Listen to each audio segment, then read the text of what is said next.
자, 오늘로 내년 이 대통령 선거 150일 앞으로 다가왔습니다. 대선 전국의 쟁점 또 수사가 진행되면서 새롭게 드러나는 이 대장동 개발 특혜 의혹 등 짚어보도록 하겠습니다. 네, 김종래 동방문화대학원대학교 석좌 교수, 이현종 문화일보 논설위원, 김관욱 계명대 교수, 장윤미 변호사 나오셨습니다. 안녕하세요. 안녕하세요. 네, 안녕하세요. 네, 주제 바로 보시죠. 자, 먼저 민주당 소식부터 좀 짚어봐야 할 것 같습니다. 리포트에서도 보신 대로 어제 이제 이재명 후보가 경기 경선에서 이제 과반 득표를 거뒀습니다. 오늘 아까 기자 리포트에도 언급을 했습니다만 11만 표 정도를 얻으면 결선 없이 본선에 직행을 하게 됩니다. 대세론을 확인하면서 본선에 직행할 것으로 예상하는지 먼저 장윤미 변호사부터 좀 언급을 해주실까요? 사실 경기도는 이재명 지사의 정치적인 고향이라고 할 수 있긴 그렇죠. 하지만 또 좀 중립적인 성향을 갖고 있기 때문에 대장동 의혹이 이 표심에 어떻게 반영될지도 상당히 좀 지켜봐야 될 관전 포인트였습니다. 네. 근데 경기도에서는 한 60% 가까이 득표를 하면서 예. 이게 본인의 정치적 고향 플러스 이 대장동 개발 의혹도 상당히 큰 영향을 미치진 않았구나라고 하고 오늘 이제 사실상 본선행 여부가 판가름이 나오게 되는데 네. 아마 이런 것 같습니다. 대장동 개발 특혜 의혹에도 불구하고 예. 윤건영 의원이 지적했듯이 아마 유권자들이 가치 투표보다는 어떤 이익 투표적인 성향, 그러니까 이재명이라는 지사가 뭔가 성과를 내고 일을 해왔다라는 부분에 좀 더 집중해서 평가를 하고 있는 것이 아닌가. 네. 저희가 과거에 뭐 BBK 의혹 등이 있었지만 이명박 전 대통령이 대선에서 승리했던 그런 부분과도 좀 오버랩되는 부분이 있어서 예. 아마 대세론을 굳히고 경선에서 본선으로 직행하는 부분에 대해서는 최소한 파란불이 켜진 게 아닌가 이렇게 판단됩니다. 예. 네, 변호사님 말씀해 주셨지만 이 상당히 좀 큰 영향은 대장동 개발 의혹이 큰 영향을 미치지는 않았다라고 얘기를 해주셨는데 뭐 성과 등이 있어서 그렇다라고 해주셨는데 동의하시나요, 의원님? 근데 이거는 본선이 아니라 일단 당내 경선이라는 데 일단 네. 중요하죠. 예. 왜냐하면 기본적으로 지금 경선에 참여하는 분들 같은 경우는 정권 재창출을 바라는 분들이기 때문에 네. 그렇다면 정권 재창출을 어떤 면에서 보면 할 수 있는 후보가 누구냐 이걸 이제 가늠한 것이기 때문에 예. 대장동이 영향이 없었다 이렇게 이야기하기는 어려울 것 같습니다. 네. 즉 이재명 지사 그 후보에게는 사실상 뭐 도덕성은 기대하지 않는 측면이 있으니까 결국 이제 일 잘하는 것 이거를 이제 중심적으로 생각하겠죠 후보자 예. 입장에서는 그런 면에서 보면 그 기존 지지층들한테는 이재명 지사의 도덕성 크게 중요한 부분이 아니다. 결국은 이제 일 잘하는 후보 뭐 이런 것으로 이제 집중해 나갈 텐데요. 일단 오늘 같은 경우는 뭐 거의 기적이 없는 한은 이재명 후보가 당선될 것 같습니다. 왜냐하면 네. 지금 뭐 11만 표 정도라고 이야기를 하는데 이렇게 되면 만약에 이제 결선 투표로 가기 위해서는 오늘 투표에서 이낙연 후보가 거의 70% 이상을 가져가야 돼요. 예. 이제 그렇지 않으면 사실 불가능한 것이고 이게 뭐 70% 이상 나오기는 굉장히 어렵지 않겠습니까? 예. 문제는 이제 지금부터 뭐 이낙연 후보 측에서 이야기하듯이 이 경선이 끝난 게 아니다라는 이야기를 하지 않습니까? 결국은 이 검찰 수사가 어떤 방향으로 진행되냐에 따라서 예. 실제로 이게 민주당의 대선 후보가 네. 어떤 운명을 처할지 이게 아직 걸려있기 때문에 사실 오늘은 기쁘지만 또 기쁜 날은 아닌 것 같은 네. 그런 느낌이 듭니다. 그러니까 원팀이 될 수 있느냐 이 부분을 좀 지적해 주신 것 같기도 한데요. 자, 대장동 개발 특혜 의혹에 대해서 이재명 후보는 줄곧 이재명 죽이기라면서 결백을 주장하고 있습니다. 어제 발언을 좀 들어보도록 하겠습니다. 국민의힘과 일부 보수 언론이 명운을 걸고 이재명 죽이기를 시도하고 있습니다. 그러나 그러면 그럴수록 저 이재명의 청렴성 그리고 실력 그리고 실적만 더 드러내게 될 것입니다.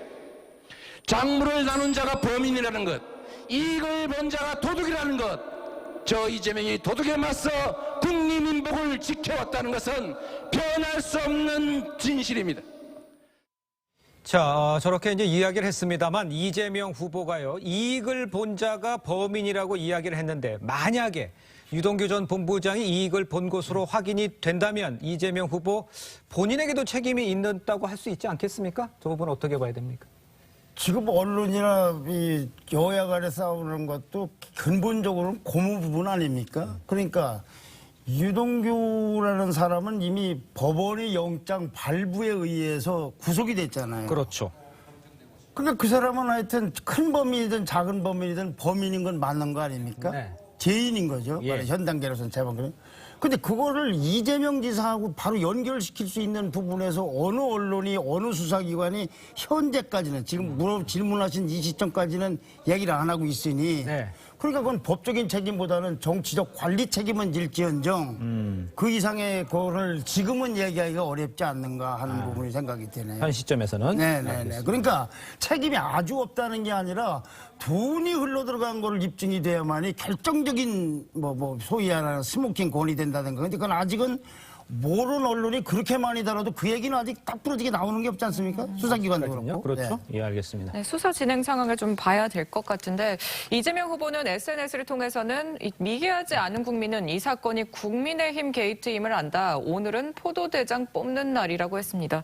이런 반응들 어떻게 보셨습니까? 그러니까 본인은 이 부분에 대해서 굉장히 사실상 거리를 두고 있는 부분을 그렇죠. 이제 강조하는 것이고 돈의 흐름이 중요하다라는 부분이거든요. 그러니까 예. 결국엔 이익을 누가 받느냐라고 본다면 이 많은 이제 수익이 발생했잖아요. 그런데 지금 곽상도는 50억, 예컨대 박영수 전 특검의 어떤 인척이 100억, 이렇게 돈의 흐름, 이런 부분은 본인하고는 상당히 관계가 없다는 것을 지금 얘기를 하고 있는 것이거든요. 네. 그래서 본인이 이렇게 이번 경선에서 이제 후보로 이제 당연히 이제 그 가능성이 매우 높아졌지만 네. 대통령이 되고 난다 그러면 이런 부패 구조 이런 것들을 실질적으로 척결하겠다 이런 것을 강조하는 것이고 최근에 또 환수 얘기까지 지금 하고 있거든요. 그러니까 이런 사업을 시행하는 데 있어서 성남시에서 일종의 이제 청렴 서약서 이런 것들을 받아 놓은 게 있거든요. 그래서 예. 이런 뇌물이라든가 이런 것들을 통해 가지고 수익을 받다 그러면 이런 부분들이 환수 가능하다. 그래서 본인은 지속적으로 이런 어떤 부패 구조와의 어떤 전쟁 이런 것들을 나중에 대통령이 된다고 해도 예. 지속적으로 하겠다는 그런 결연한 의지를 지금 보여주는 단어다 이렇게 생각을 합니다. 알겠습니다. 그런 상황인 상황에서 이제 경선이 끝난 후에 수사 상황에 따라서 이제 민주당에서 원팀 기조가 어려울 것이다 이런 우려도 사실 나오고는 있습니다. 일부이긴 합니다만 이 원팀에 대한 이재명 후보와 이낙연 후보의 목소리를 먼저 듣도록 하겠습니다. 최후 대첩 승리를 위해서 새로운 나라로 나아가기 위해서 우리는 반드시 원팀으로 똘똘 뭉쳐야 합니다. 대장동 게이트는 대한민국 특권층의 불의와 위선의 종합판입니다. 경선이 끝나고 민주당의 혼란과 위기가 시작된다면 우리는 민주당 역사의 죄인이 될 것입니다. 그렇게 되지 않도록 우리는 결단해야 합니다. 네, 들으셨겠지만 이낙연 후보는 특권층의 불의와 위선의 종합판이라면서 지금 대장동 개발 의혹에 대해서 엄정한 수사를 촉구하고 있습니다. 네. 그럼 수사 결과에 따라서 어떻게 보면 원팀 기조가 좀 어려울 수도 있겠다 이렇게 보시나요?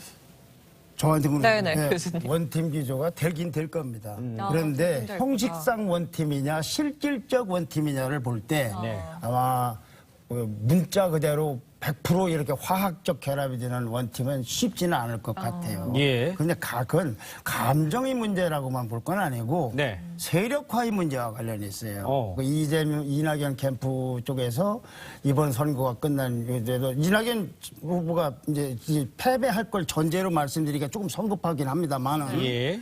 그 대체적인 관측 그런데 이낙연 후보가 얻은 표도 저게 사실상 20%대가 아니고 30%대거든요. 그렇죠. 그러면 예. 당내에서 예. 내 세력이 30%라는 거는 그 모여있는 사람들 있지 않습니까? 네. 그 다음에는 대통령 선거가 끝난 이후에도 정치는 할 것이고 정치 세력이 있을 것이고 그 다음에 지방선거도 있을 것이고 당대표 선거도 있기 때문에 예. 그 사람들도 거기서 뭔가 결합을 되는데 그렇게 확 그냥 아주 100% 이렇게 되기보다는 세력화를 하면서 필요한 만큼의 원팀을 하지 않을까. 그러나 선대위원장을 하라고 하는데 나 그걸 거부한다. 그거는 다른 문제일 것이다 이거죠. 예. 그래서 바로미터가 이낙연 캠프가 대통령 선거 경선 끝난 다음에 그 캠프가 문자 그대로 해체되느냐 안 해체되느냐가 큰 바로미터가 될 겁니다. 네, 그러면 캠프가. 원팀이라고 해도 이낙연 후보 쪽에서 적극적으로 좀 지지를 안 할 수도 있지 않나. 저는 그럴 가능성은 매우 낮다고 봅니다. 그러니까 지금이 이제 경선 막바지잖아요. 예. 그러니까 이낙연 후보 측에서도 할 수 있는 건 다 쓰는 거거든요. 예. 그리고 이제 이 부분은 이재명 후보의 어떤 불안감을 조성해서 이제 상대편 쪽을 이제 흔들어 놓는 그런 네. 효과 그리고 네. 최소한의 것을 이제 본인에게 결집시키려고 하는 그런 의도가 여기에 보이지만 예. 예. 사실상 이렇게 승패가 가름이 나잖아요. 그러면 네. 범진보 진영이 이제 이걸 수습하는데 아주 결집을 해가지고 이제 노력을 이제 경주를 하게 됩니다. 그래서 예. 이러한 부분들은 저는 시간의 문제인 것이고 또 한 가지가 뭐냐면 지금 투표율도 굉장히 높아지고 있잖아요. 거의 네. 투표가 예.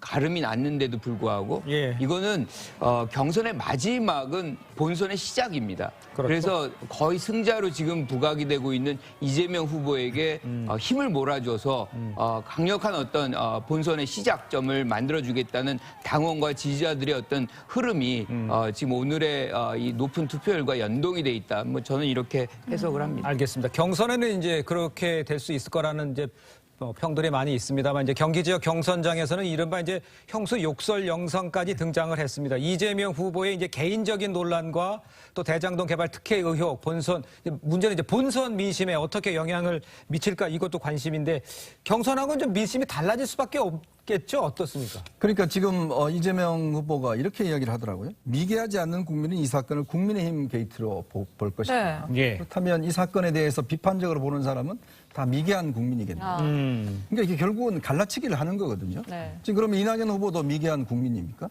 그러니까 이 사건에 대해서 의문을 제기하고 왜냐하면 지금 이 사건에서 이재명 후보가 본인과 전혀 관계없는 듯이 이야기를 하는데요.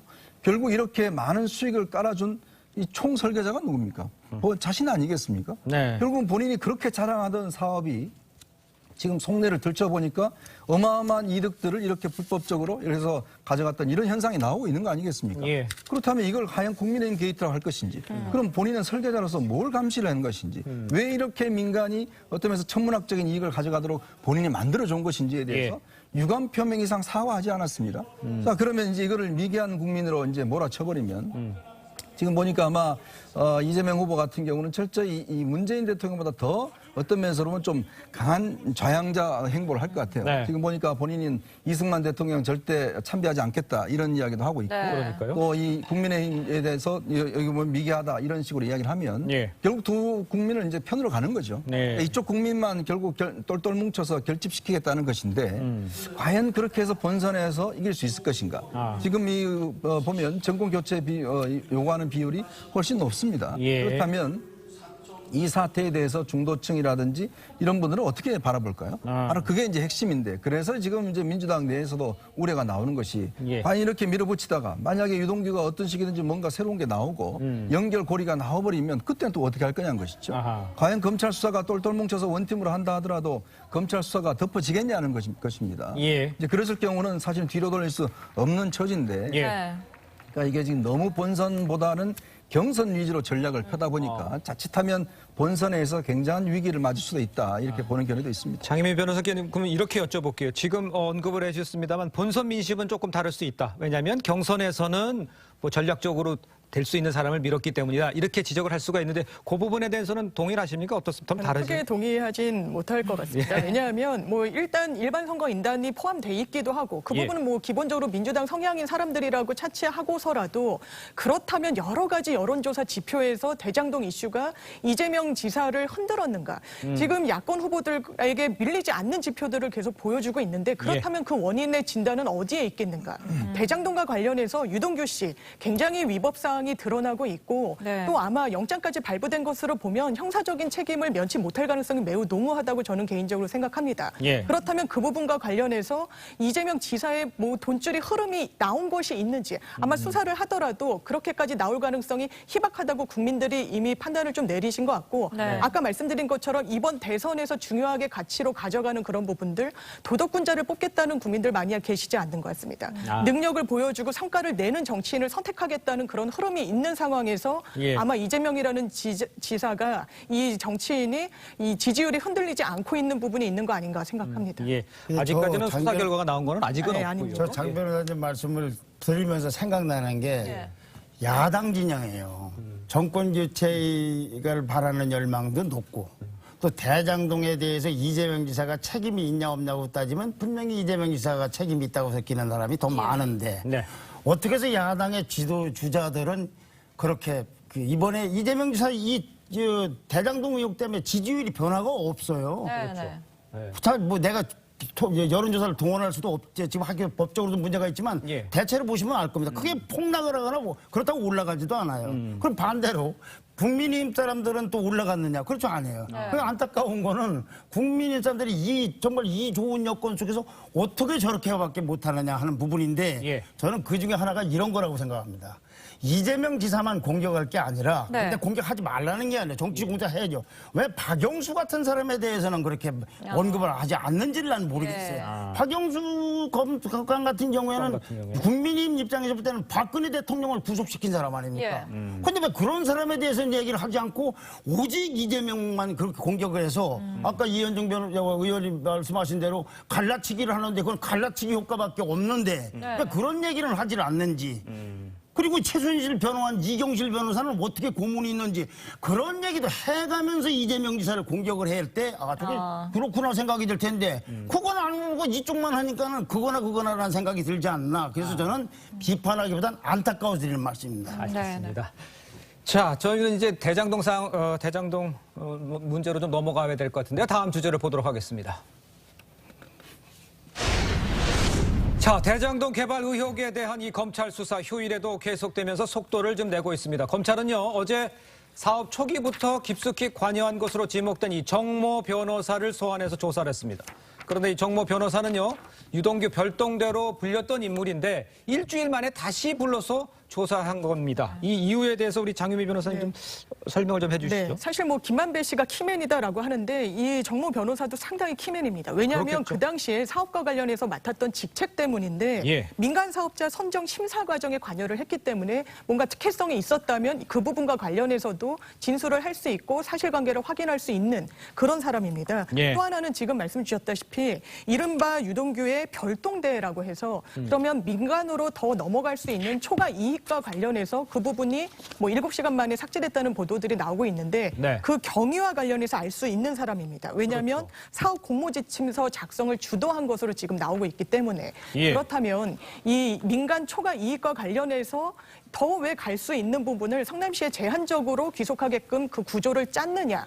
이게 배임의 핵심이라고 거론되고 있는데 사실 법률적으로는 그런 부분이 있습니다. 이 초과 이익을 더 많이 나올 걸로 예상된다면 그 부분을 비율로 나누는 식으로 설계를 할 수 있지만 네. 이익이 어느 정도 날지 예측이 안 된다면 이익뿐만 아니라 그 손실까지도 아마 성남시랑 이런 민간이 분배하는 형태로 그 비율을 나눠 갖자고 했을 겁니다. 그렇다면 아마 관공서 입장에서는 이득을 내는 것도 중요하지만 손실을 보지 않는 부분에 사실 어떤 공공기관의 특성상 더 가중치를 두기 때문에 예. 그렇다면 캡을 씌워서 최소한의 이익을 보장받고 나머지를 민간으로 흘러가도록 한 것 자체가 배임이라고 형사적으로 처벌받는다고까지 판단되기는 저는 개인적으로 어렵다고 생각합니다. 알겠습니다. 앞서 리포트에서 전해드린 대로 이 정모 변호사는 검찰에 자술서를 제출했습니다. 유동규 전 본부장이 내가 천화동인 1호 실소유주라고 말했다. 유 전 본부장이 김만배에게 700억 원을 받기로 합의했다. 이런 내용이 담긴 것으로 전해졌는데 위원님 한번 설명해 주시죠. 이게 지금 정모 변호사가 관심 있는 게 이 정모 변호사가 성남도시개발공사 생기고 바로 이후에 네. 바로 이제 취업을 했습니다. 예. 남욱 변호사의 소개로 이제 취업을 했죠. 그러니까요. 근데 당시 성남도시개발공사의 인적 구성을 보면요. 중요한 팀장들이 대부분 건설업을 하던 사람들이에요. 뭐 리모델링 사업이나 뭐 건설업을 하는 사람도 있고 그랬죠. 유동규 씨가 거기에 정점으로 있는 것이죠. 예. 자, 그렇다면 이게 성남도시개발공사가 처음에 구성부터 예를 들어서 이게 사실상 대장동을 겨냥해서 세워진 게 아니냐는 이제 그런 의문이 있는 것이고. 그러니까. 또 하나는 이 유동규 씨하고는 동규형이라고 할 정도로 굉장히 친분이 있었다는 거 아니겠습니까? 예. 근데 문제는 두 사람이 퇴임하고 난 다음에 유동규 씨도 경기개발 관광공사 퇴임 이후에 유원홀딩스라는 회사를 차렸습니다. 예. 예. 그 회사가 이제 무슨 다시마 천연비료 수입해서 판매하는 회사인데 예. 문제는 그 회사의 이제 그 형식적인 대표는 이제 이 정 변호사인데 실질적인 대표는 이제 유동규 씨라는 거예요. 그렇다면 이 천화동인 1호에 있는 돈을 한 상당 부분을 예. 이쪽에 투자 형식으로 해서 투자를 해서 왜냐하면 이게 돈이라는 게 바로 현금으로 못 주거든요. 그러니까 다 들통나기 때문에. 그렇죠.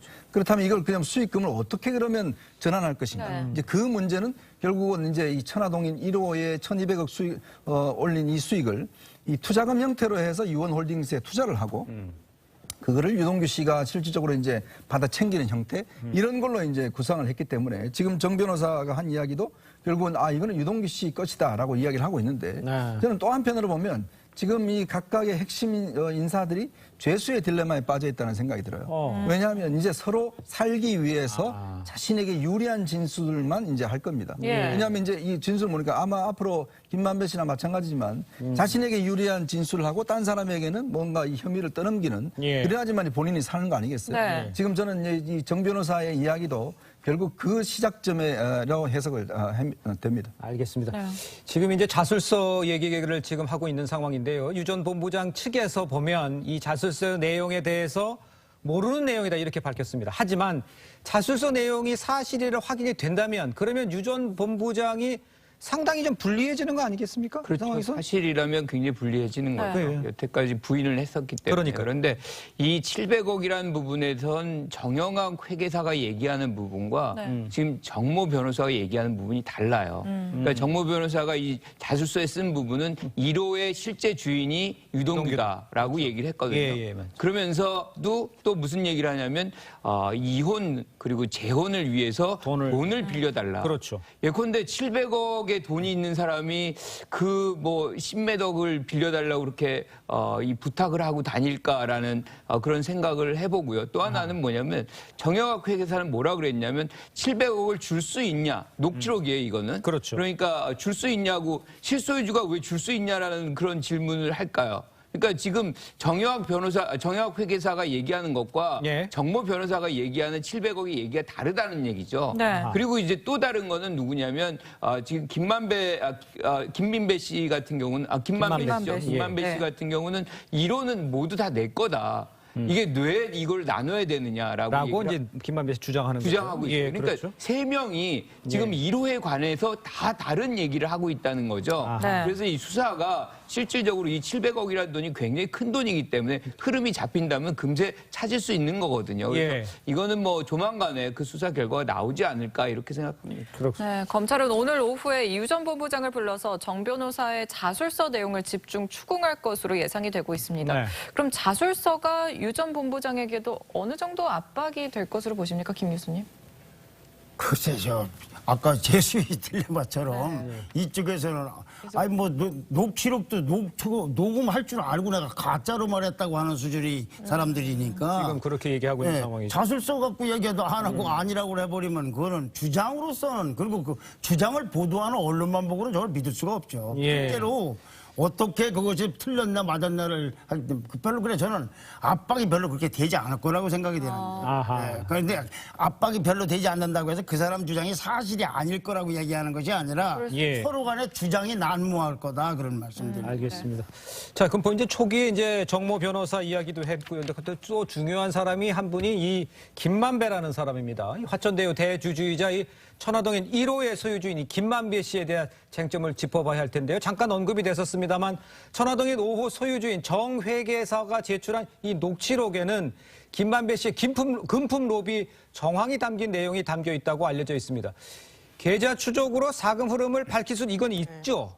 사실 계좌 추적으로 흐름을 밝혀야죠. 수사기관이라면 당연히 그래야 되고 네. 지금 녹취록에 나온 내용은 사실 녹취록이라는 게 뭐 수사 과정이나 재판 과정에서는 증거 능력은 있지만 그러니까 이게 뭐 통신비밀에 관한 보호법을 위반한 게 아니라면 증거 능력은 있지만 증명력은 상당히 좀 떨어지는 부분이 있긴 합니다. 어떤 면에서 그렇습니까? 왜냐하면 이게 예. 일방이 본인이 원하는 걸 의도적으로 녹취하는 경우가 많고 사실 예. 편집을 해서 내는 경우도 상당히 많기 때문에 그런데 이 경우 같은 경우에는 녹취록에 등장한다는 700억, 뭐 20억, 30억을 로비 자금으로 썼다라는 부분이 이름 허황되게 들리기는 하지만 네. 실제로 거기에 부합하는 흐름들이 또 나오고 있는 부분이 있습니다. 실제로 곽상도 전 의원의 아들에게 50억을 건넸다는 건 저희 상식에 상당히 부합하지 않는데 네. 이런 뭉텅이 돈이 흘러갔다는 그런 부분도 있고 그렇다면 이 녹취록에 나오는 성남시 의회 의장에게는 뭐 20억을 줬다, 30억을 줬다, 의원들에게는 20억을 네. 줬다라는 것이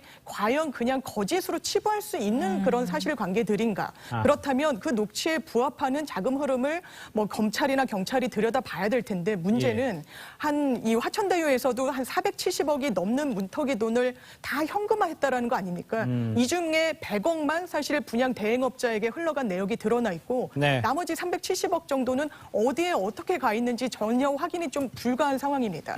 이 부분들을 흔적을 남기지 않기 위해서 보통은 수표나 나 뭐 이런 식으로 송금이 자료가 남는 방식으로 거래를 하지 않기 때문에 그러니까요. 아마 이제 정모 회계사가 사진으로 찍어놨다 등등의 어떤 추가적인 증거가 나오지 않는 이상 이 예. 부분과 관련해서 상당히 수사기관은 좀 난항을 겪을 쉽지 않을 것으로 것이다. 보입니다. 예, 알겠습니다. 네, 이런 가운데 이제 내일 검찰은 김앤인 김만배 씨를 불러서 조사에 나설 예정입니다. 이 녹취록에는 김만배 씨가 성남시의회 의장 등에게도 수십억 원을 전달했고 실타는 350억 원이라고 언급했다. 이런 내용이 담겨 있는 것으로 알려졌는데 이게 사실 여부에 따라서 정관계 로비 게이트로도 번질 가능성도 있다고 보시는 거죠. 그렇죠. 내일 일단 소환이 가장 중요한 아마 수사가 될 겁니다. 네. 이 사건의 전체적인 설계자이자 시작점이 바로 이제 김만배 씨거든요. 그러니까요. 그렇다면 어떤 과정을 통해서 이루어졌고 이 설계를 했든지 예. 이 과정과 함께 그다음 수익금을 어떻게 나눴는지. 근데 수익금 중에서 그런 이야기를 했다는 거 아니겠습니까? 아, 이거 사실 내 게 아니고 그분 것이다라고 이야기를 했다는 건데 도대체 여기서 이야기하는 그분은 누굴까라는 이제 그 의문점. 예. 이제 그걸 이제 풀어야 될 것이고요. 그리고 네. 지금 많은 현금화한 돈 자체가 영수증이 필요한 곳에 좀 필요한 돈이 있었다라고 이야기를 하는데 예. 그렇다면 이게 바로 이제 로비 자금이 아닌가라는 것이거든요. 그러니까요. 그래서 지금 나오는 이야기가 이제 50억 클럽에다가 성남시 의회 의장, 그다음에 성남시의원 등등이 나와 있는 것이고 또 하나 이제 중요한 점은 바로 권순일 전 대법관과의 관계일 겁니다. 결국 이 문제는 이제 이재명 후보의 어떤 재판과 어떤 연관성이 있는가 이걸 네. 밝혀낼 텐데 그렇죠. 이제 권순일 전 대법관을 왜 고문으로 임명을 했는지 그에게 얼마를 준 것인지 또 왜 자주 그렇게 이 무죄 판결 전후로 만났는지 이 부분도 밝혀낼 건데 아마 제가 볼 때는 수사할 내용이 워낙 많기 때문에 네. 일단은 지금 드러난 혐의로서 일단 신병 확보를 하는 게 필요할 것 같아요. 네. 필요한 다음에 아마 유동기도 마찬가지로 이 수사를 해야 되는데 하여튼 김만배 씨에 대한 수사는 하루로선 끝나지 않을 겁니다. 그렇겠죠.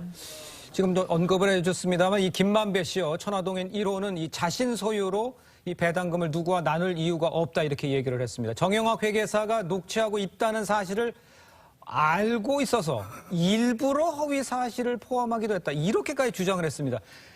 뭐 전 처음 들어본 얘기지만 이런 해명 설득력이 있다고 판단하십니까? 예. 설득력이 좀 떨어진다는 네. 생각을 예. 들 수가 없어요. 그러니까 저 녹취를 지금 하고 있구나. 그래서 그걸 알고. 그러니까 뭐 그걸 알면서 또 어떤 얘기를 했다 그러는데 저는 지금의 상황에서 이 상황을 부인하고자 하는 그런 취지에서 지금 얘기를 하고 있는 것 같아요. 그런데 전반적으로 이제 이 김만배 씨의 가장 중요한 거는 지금 배당금을 어디다 썼느냐. 그렇죠. 그러니까 용처를 규명하는 게 가장 중요하거든요. 네. 그리고 지금도 계속 논란이 되고 있는 것이 천화동인 1호에서 7호까지 주인들이 있잖아요. 실제 주인들이 예. 도대체 누구냐는 것이고. 실제 소유주. 그렇죠. 그리고 본인이 나는 정치자금을 써야 된다.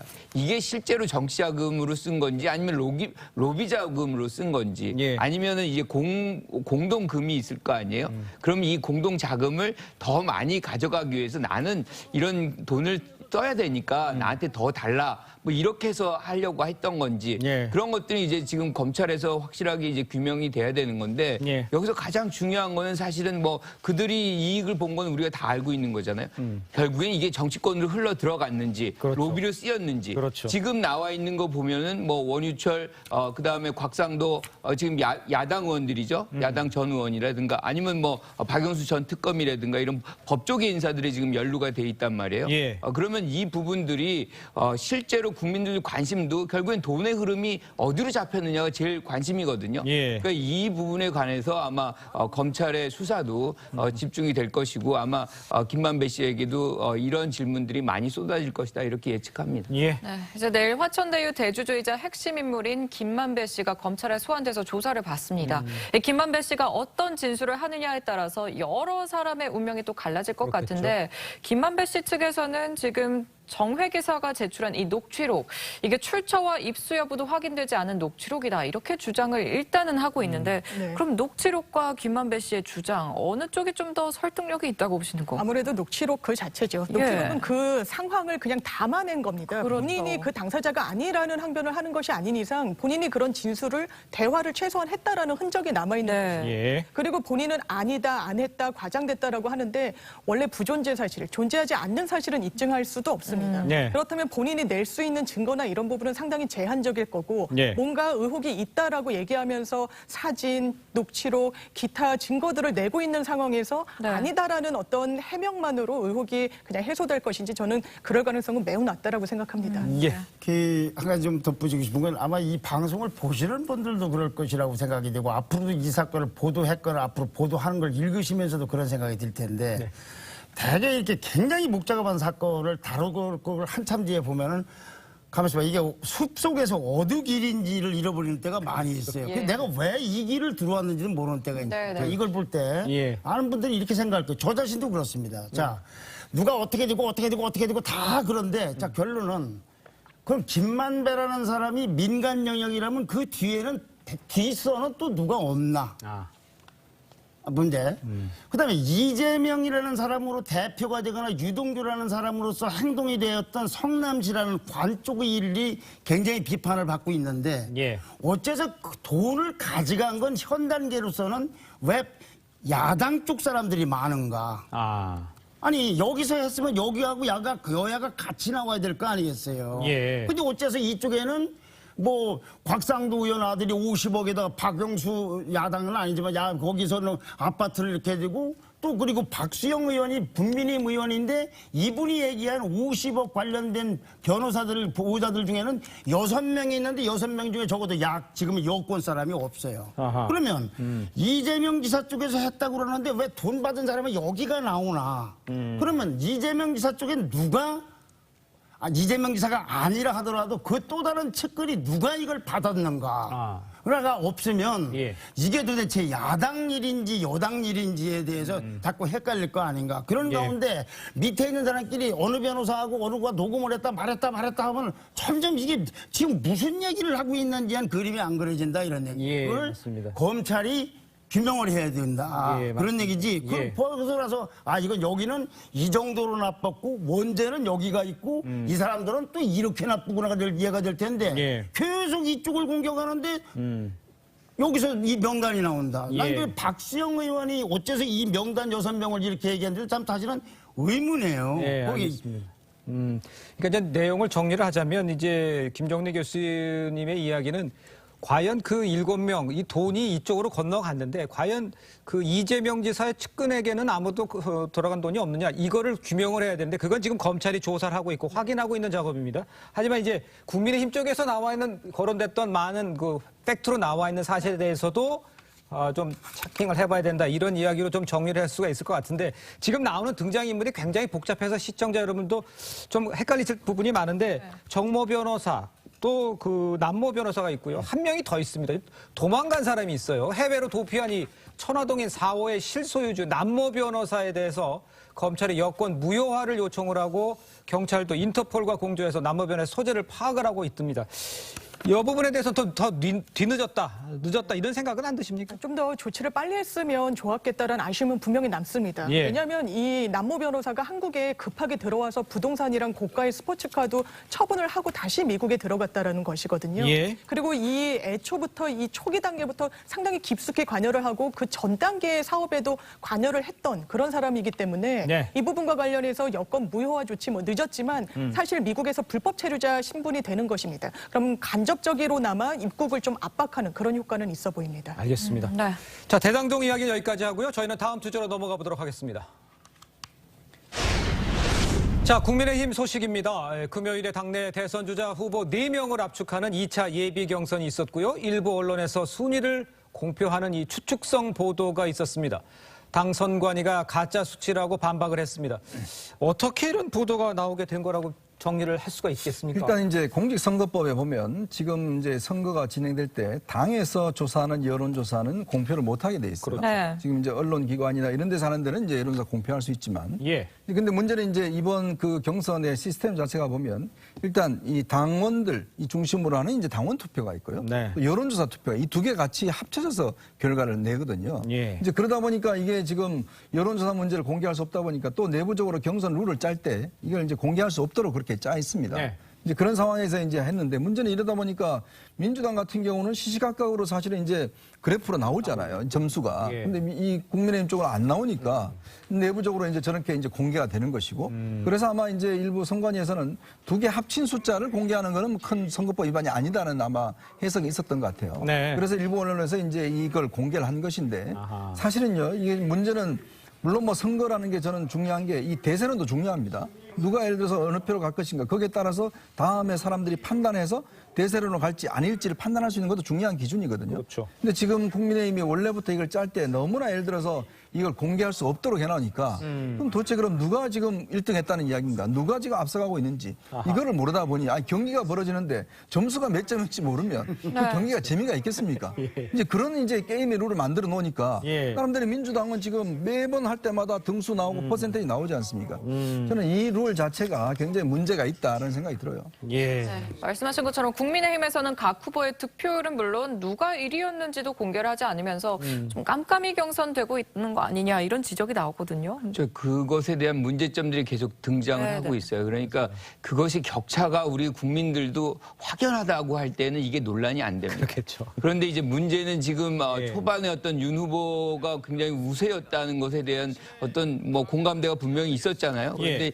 시간이 흘러가면서 홍준표 후보의 어떤 뭐 지지율이라든가 이런 부분들이 지금 굉장히 나아지고 있다. 그래서 접전 양상으로 가고 있다는 그런 상황에서 갑자기 이제 윤 후보 측에서 4% 이었다. 뭐 이런 주장이 나오니까 당선관위에서는 이거를 명확히 하지 않으면 양쪽에서 이제 상당한 압박을 받을 수밖에 없는 것이고 이게 당연 당구에 비추어 본다 그러면 이제 잘못된 부분이 있는 것이거든요. 그러니까 이것은 사실이 아니라고 규정을 하지만 결과적으로 우리가 추측 가능한 부분은 뭐냐면 지금 윤 후보와 홍 후보가 어느 정도 접전의 양상으로 들어온 것 같다는 생각은 왜냐하면 그만큼 이제 사람들이 잘 모르겠다는 것이 지금 이제 서로의 상황이다. 공감되잖아요. 네. 그러니까 그런 이유가 이제 여기서 지금 나오고 있는데 예. 이 자체를 우리가 이제 이렇게 깜깜이로 한 데는 분명히 이유가 있거든요. 그러니까 이건 컷오프잖아요. 그러니까 경선 본선도 아닌 것이고 예. 컷오프 과정 속에서 모든 것을 드러나게 되면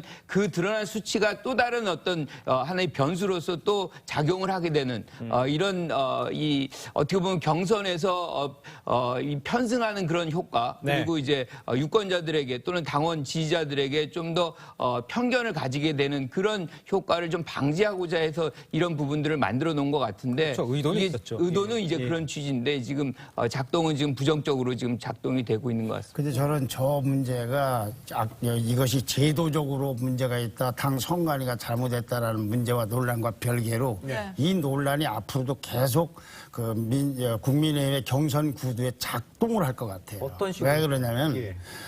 민주당하고 비교를 해서 좀 어떻습니까 모르겠지만 민주당은 어떤 후보가 당심도 앞서고 여론도 앞서요. 지금 그런 상황. 그걸 추격을 하고 있는 입장이었어요. 지금 여기는 국민의힘은 자기 객관적인 데이터는 어떤지 모르겠으냐만 누구는 내가 당심에서는 이기고 있고 누구는 여론에서는 내가 좀 이기고 있다 하고 그래서 거기다 역선택 논란까지 있고 이렇게 하는 상황 속에서 판단 속에 이걸 임하고 있어요. 근데 그거는 이제 주장인 것들이 그렇죠, 양쪽의 그렇죠. 주장인데 확인된 건 아니죠. 아니, 예. 그런 인식 속에서 경선에 임하기 때문에 이것이 가짜냐, 눈자냐, 심지어는 조작이냐 이런 문제들이 그렇게 공방만 하고 넘어가질 않고 머릿속에다 그걸 지배를 하고 있을 것이다. 그런데 한 가지 드리고 싶은 얘기는 예. 당심과 민심을 구분하는 거 네. 시작은 그럴지 모르지만 결과적으로는 그렇게 안 될 겁니다.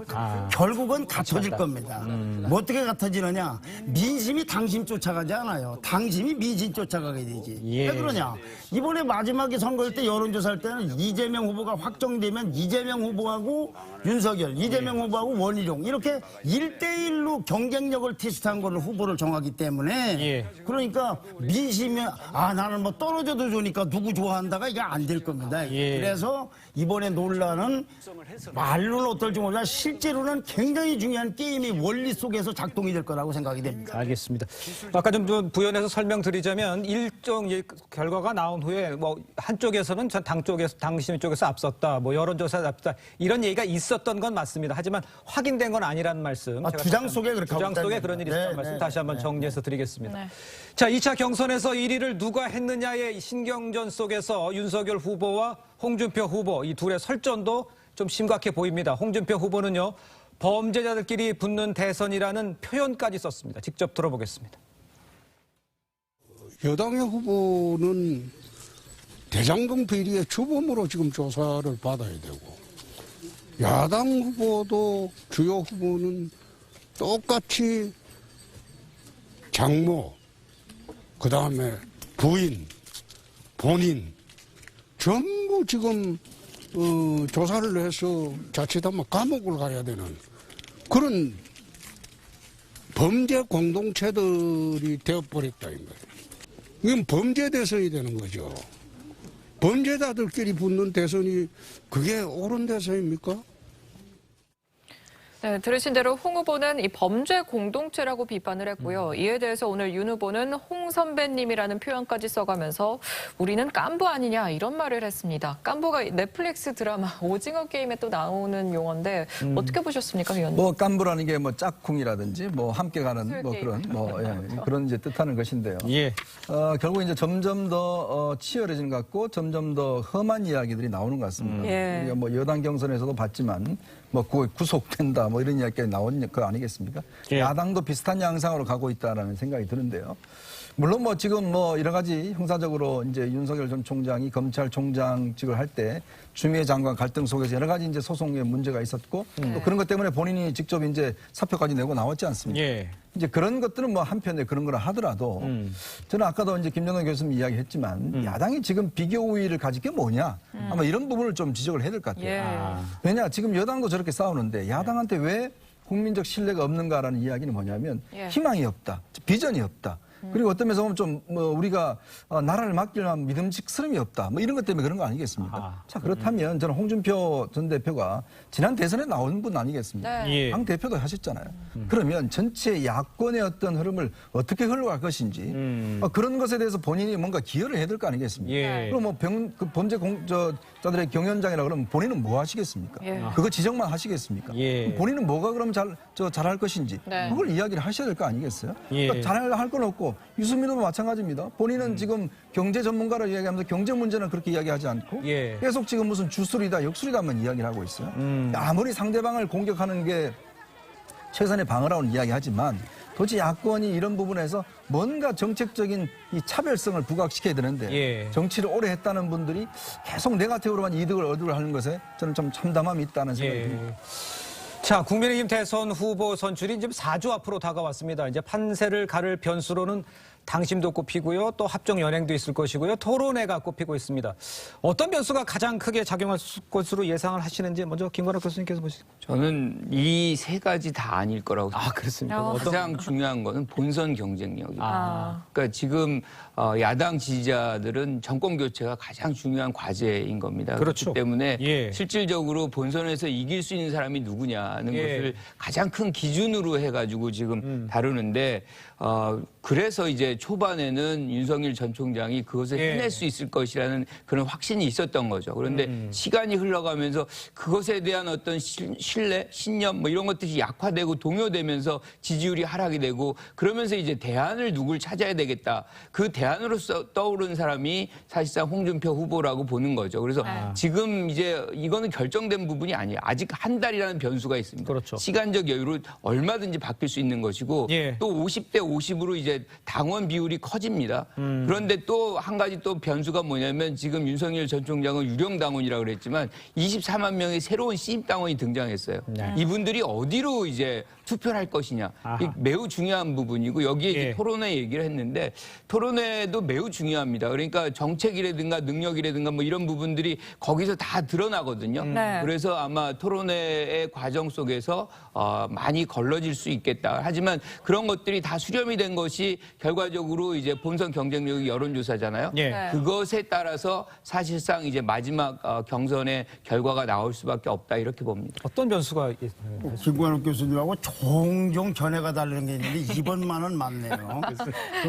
본선 경쟁력입니다. 네. 근데 그 본선 경쟁력이라는 거를 놓고 볼 때 무엇이 보수 유권자들에게 본선 경쟁력을 판단하는 기준이 될 건가? 네. 그건 어떻게 할든 간에 결국은 현 단계에서는 토론의 일수밖에 없다고 봅니다. 아. 그러니까 달리는 검증할 체크하는 방법이 없다 이거죠. 아. 당심이냐 뭐냐보다도 예. 토론회요. 근데 토론회가 무려 지금부터 10번 있습니다. 그렇죠. 다음 주부터, 이번 주부터죠. 예. 월, 수, 금을 한단 말이죠. 예. 그중에 특히 1대1로 하는 토론이 3번 있어요. 그렇죠. 전체로 봐서는 6번이죠. 예. 누구하고 하니까. 예. 이걸 보고 그 자리에서 그 이낙연 후보가 저렇게 실패한 그 네거티브에만 국민가 달려서 한다든가 또는 저게 말 잘해서 되는 거라든가 지금 무슨 뭐 여러 가지 요소가 있을 겁니다만 결국은 이재명 지사를 누가 이길 것인가. 반대는 민주당도 정권을 유지하려면 누가 높게나로 평가해서 이재명 지사를 아까 정유미 변호사처럼 가치보다는 이익 가치를 갖고 했다는 것처럼 예. 국민의힘도 도대체 이재명 지사를 누가 이길 사람인가 그걸 입증해야 되는데 입증을 할 때 제일 피해야 될 게 저는 그 가장 유혹받기 쉬운 네거티브라고 생각이 됩니다. 네거티브. 그리고 예. 1대1로 하면 말을 잘하고 못하고 보다도 나라를 이끌 무슨 진정성이나 열정이나 이걸 보여야 되지 뭐 말 좀 잘못하면은 그럼 우리나라 역대 대통령은 전부 아주 웅변가들만 했습니까? 그건 아니다는 얘기죠. 알겠습니다. 양쪽 다 모두 본선 경쟁력 누가 상대를 이길 수 있느냐 여기에 포커스가 맞춰져 있다. 이렇게 이해를 하면 될 것 같습니다. 자, 네 분과는 여기서 인사 나누겠습니다. 고맙습니다. 감사합니다. 감사합니다.